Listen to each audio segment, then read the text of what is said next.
श्री स्वामी समर्थ मित्रांनो, जप कसा करावा तरच आपल्याला नामस्मरणाचे पूर्ण फळ मिळेल ह्या चुका चुकूनही करू नका. बाथरूम मध्ये असताना किंवा शौचालयात असताना कधीही देवाचा जप आपण जपमाळ कोणालाही दिसू देऊ नका. जप करताना डोक्यावर काहीतरी झाकण असावे. जपमाळेवर जप केल्यानंतर कपाळाला लावून प्रथम डाव्या नेत्राला नंतर उजव्या नेत्राला तिचा स्पर्श करावा. बरेच जण जप करतात, पण जर तो जप योग्य पद्धतीने केला तरच त्याचे आपल्याला पूर्ण फळ मिळते. म्हणजे नामस्मरण करताना ते देखील विशिष्ट वेळी विशिष्ट ठिकाणी आपले मन स्वच्छ असतानाच केले तरच त्याचे फळ अतिशय चांगले मिळते असं म्हटलं जातं. आपण काम करताना, झोपताना, उठताना, बसताना किंवा कोणाशी भांडण करताना देखील मनातल्या मनात नामस्मरण करू शकतो. नामस्मरण ही देवाने दिलेली अमूल्य अशी देणगी आहे की ज्याच्यामुळे माणसाच्या जीवनातील सर्वच समस्या नष्ट होऊन माणूस संपूर्णतः सुखी होतो. नामस्मरणामध्ये एवढी ताकद आहे की जगातील कोणतीही शक्ती नामस्मरणाला कधीच हरवू शकत नाही. म्हणून ते नामस्मरण जर आपण मनापासून केलं तर आपल्याला त्याचं फळ अगदी पूर्णपणे मिळेल. नामस्मरण करण्यासाठी, जप करण्यासाठी कोणते नियम पाळावेत जे अतिशय गरजेचे आहेत, ज्यामुळे आपल्याला नामस्मरण केल्याचे पूर्ण फळ मिळेल, तर ते नियम आज आपण या व्हिडिओमध्ये पाहणार आहोत. त्यामुळे व्हिडिओला शेवटपर्यंत नक्की बघा, म्हणजेच तुम्हाला देखील या संपूर्ण माहितीचा अतिशय उपयोग होईल आणि तुम्हाला देखील नामस्मरणाचे पूर्ण पुण्य मिळेल. तुमची देखील सर्व संकटे नष्ट होतील. आणि हा व्हिडिओ जास्तीत जास्त लोकांना शेअर करा, म्हणजेच त्या लोकांना देखील या व्हिडिओचा उपयोग होईल. तसेच कमेंट बॉक्स मध्ये आपल्या इष्टदेवतेचे नाव लिहायला विसरू नका. 1. जपमाळेवर जप केल्यानंतर कपाळाला जपमाळ लावून प्रथम डाव्या नेत्राला नंतर उजव्या नेत्राला तिचा स्पर्श अवश्य करावा. डाव्या हाताने कधीही माळेला स्पर्श करू नये. जपमाळ नेहमी उजव्या हातातच पकडावी. नित्य जपाची माळ मनगटात किंवा गळ्यामध्ये धारण करू नये. माळेवर जप करताना मण्यांचा आवाज करू नये. जपाची माळ नेहमी पवित्र ठिकाणीच ठेवावी.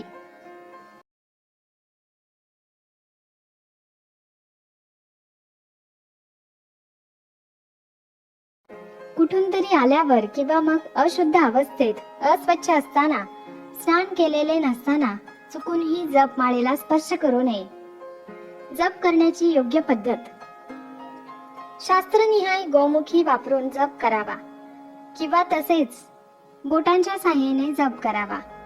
गोमुखीने केलेला जप उजव्या हाताने वस्त्र आवरण करून गुप्त रूपाने जप केल्याने अनिष्ट बाधांपासून मुक्ती मिळते.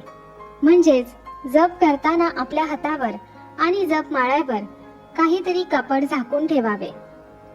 त्यामुळे तो जप अतिशय प्रभावी होतो असं शास्त्रामध्ये सांगण्यात येतं. अंगठ्याच्या साहाय्याने जप केल्याने मोक्ष प्राप्ती होते. तर्जनीने जप केल्याने शत्रुनाश होतो. मध्यमेने जप केल्याने धन प्राप्ती होते. अनामिकेने जप केल्याने शांती प्राप्त होते. करंगळीने जप केल्याने सुंदरता प्राप्त होते. जपाची सुरुवात मेरुमण्यापासून करावी, मात्र शेवटी मेरुमणी ओलांडून पुढे जाऊ नये. जप पुढे चालू ठेवायचा असेल तर उलट क्रमाने पुन्हा मेरुमण्याकडे यावे. जपाची शास्त्रीय पद्धत. मधल्या बोटाच्या मधल्या पेरावर मणी आणून त्यावर अंगठ्याने दाब देऊन मणी शरीराच्या दिशेने ओढणे. या प्रक्रियेमुळे विद्युत शक्तीची निर्मिती होते. अंगुष्ठ मध्यमा योगात सर्व सिद्धी प्रसादने मंत्र महार्णव. अंगठा व मध्यमेने जप केल्याने सर्व सिद्धी प्राप्त होतात असा याचा अर्थ होतो. जप करताना डोक्यावर काहीतरी झाकण असावे. यामुळे आपल्याला जप केल्याचे पूर्ण पुण्य आपल्याला मिळते, अन्यथा तो जप आकाशात जातो असं म्हटलं जातं. जप पूर्ण झाल्यावर माळ जमिनीवर न ठेवता ताम्हनात किंवा देवाच्या आसनाजवळ ठेवावे. तसेच खुंटीवर किंवा उघड्या जागेत सहज कोणाच्याही दृष्टीस पडेल अशी न ठेवता लाकडाच्या, चांदीच्या किंवा हस्तिदंताच्या डबीमध्ये ठेवावे. ही माळ पूर्वी कोणीतरी वापरलेली नसावी. स्वतःसाठी वेगळी नवीन माळ असावी. जपमाळ कशी असावी? रुद्राक्ष मनोरात पूर्ण करणारी, पोवळे विपुल संपत्तीप्रद, स्फटिक सौभाग्यप्रद असे असावे. प्रत्येक मणी तांब्याच्या तारेत अंतर सोडून गुंफलेले असावेत किंवा गाठ नसलेल्या धाग्यामध्ये गुंफलेले असावेत. मणी फार बारीक अथवा मोठे नसावेत. प्रत्येक मणी बोटाने सहज ओढता येईल असा असावा. सर्वसामान्य जपमाळेत 108 मणी असतात. मध्यभागी मोठा मणी मेरुमणी असतो. जपमाळेतील 108 मणी विद्युत शास्त्रात 108 या अंकाचा खुलासा मिळतो. 108 हा स्थिरांक उल्ल स्तेबीस 3 आहे. द्रावणातून चांदी मुक्त करण्यासाठी जी विद्युत शक्ती उपयोगात येते त्या विद्युत शक्तीचे हे माप आहे. या मापाला फॅरडे असे म्हणतात. प्रतिदिन जपाच्या मंत्रांची निश्चित संख्या ठरवावी व जप करावा. जप करताना शक्यतो सकाळी ब्रह्ममुहूर्तावर जप करणे तो अतिशय फायदेशीर ठरतो. कारण ब्रह्ममुहूर्तावर जप करताना आपले मन अतिशय शुद्ध असते, पवित्र असते आणि दैविक शक्ती देखील जागृत असतात.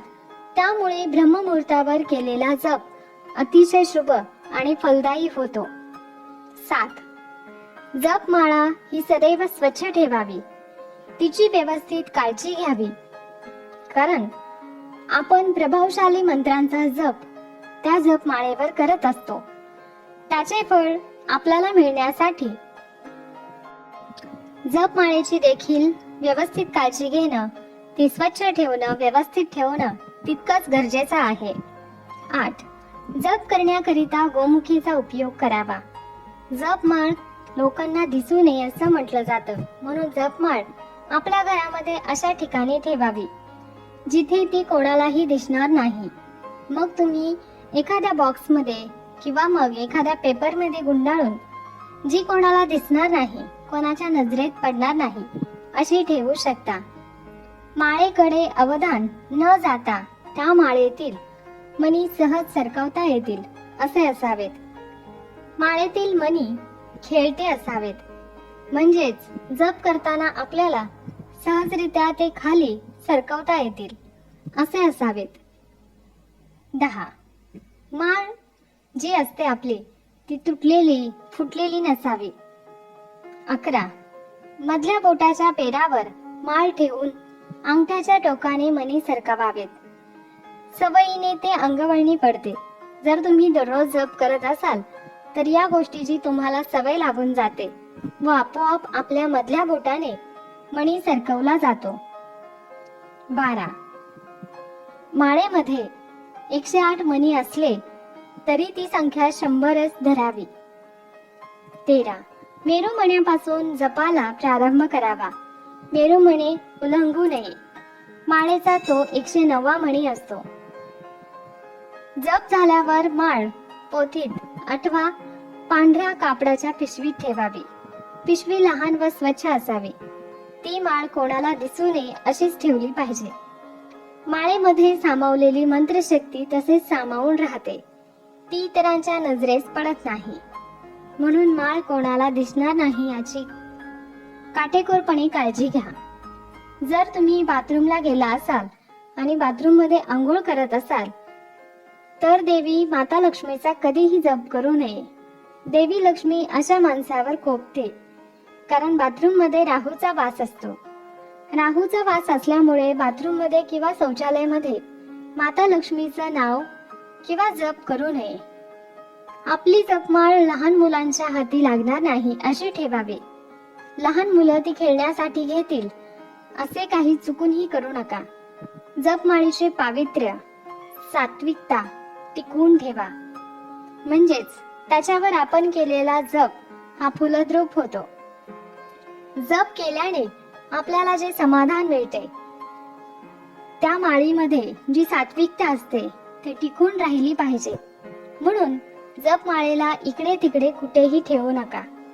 ती देवाच्या शेजारीच ठेवा किंवा मग देवाच्या आसनाच्या खाली, म्हणजेच तुमच्या देवघराला जर ड्रॉवर असेल तर त्या ड्रॉवर मध्ये देखील तुम्ही ती जपमाळ कापडामध्ये ठेवू शकता. परंतु उगीच इकडे तिकडे भिंतीला अडकवून किंवा मग अस्वच्छ ठिकाणी ठेवू नका. जमिनीवर तर मुळीच ठेवू नका.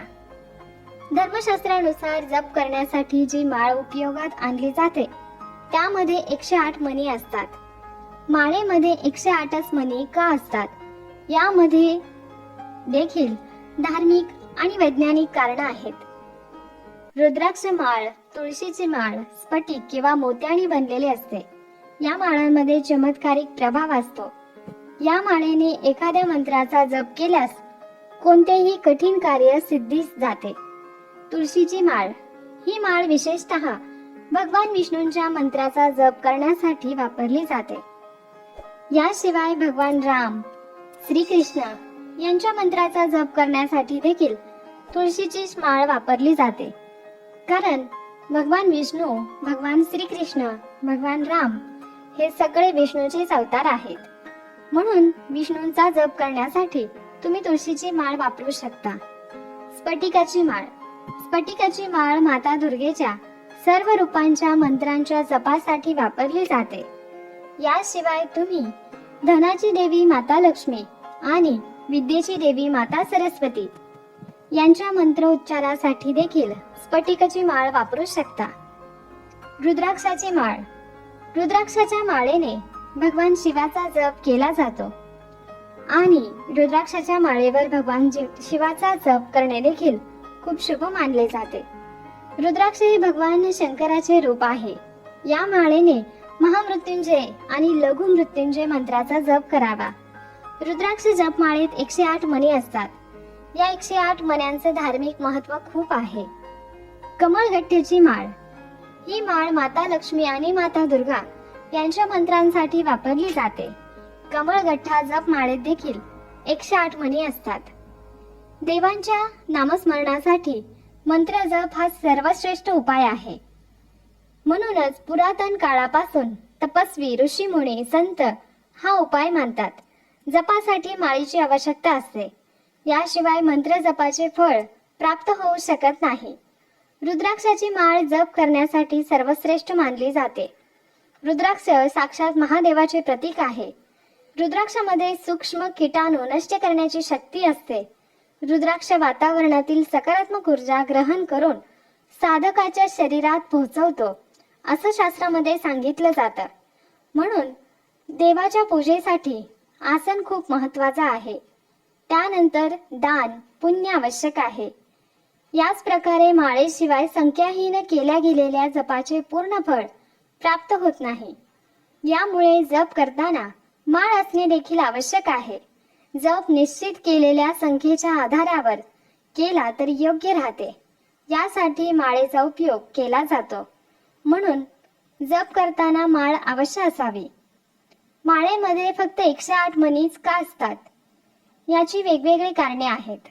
शास्त्रामध्ये सांगितले जाते की या श्लोकानुसार एक सामान्य पूर्ण रूपाने स्वस्थ व्यक्ती दिवसभरात जेवढे वेळा श्वास घेतो त्याच्याशीच माळेच्या मण्यांची संख्या 108 याचा संबंध आहे.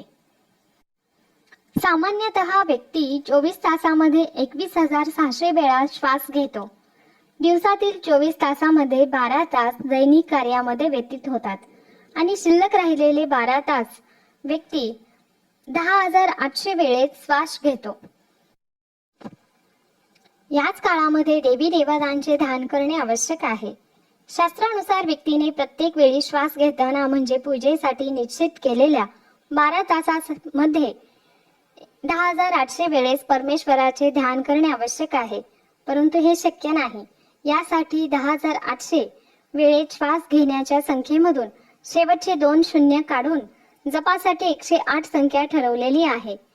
या संख्येच्या आधारावर जपाच्या माळेमध्ये 108च मणी असतात. अशा प्रकारे जप माळेची काळजी तुम्ही जर घेतली तर तुम्हाला निश्चितच जप केल्याचे पूर्ण फळ मिळेल. तुमचा जप फलदायी ठरेल आणि तुमच्या सर्व इच्छा आकांक्षा पूर्ण होतील. हा माहितीपूर्ण व्हिडिओ तुम्हाला उपयुक्त वाटला असेल तर व्हिडिओला एक लाईक नक्की करा. तसेच चॅनलला सबस्क्राईब करा आणि जास्तीत जास्त लोकांना हा व्हिडिओ शेअर करा, म्हणजेच त्यांना देखील या व्हिडिओचा उपयोग होईल.